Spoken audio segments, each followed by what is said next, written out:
Hello everyone and welcome back to another video from Finance and Crypto Guide. In this video, I'm going to show you how to download the YouHodler application on your smartphone. So let's get started right away.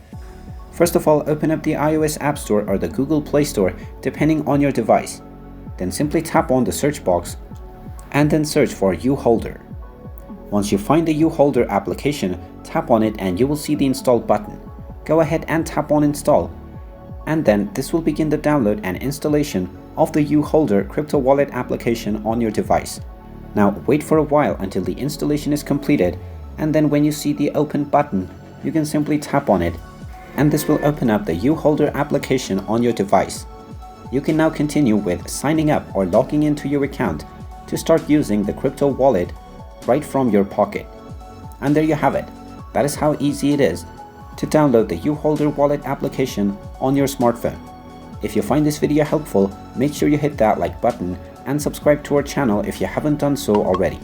Also ring that notification bell to never miss another update from us. Thank you for watching and I will see you again in the next video.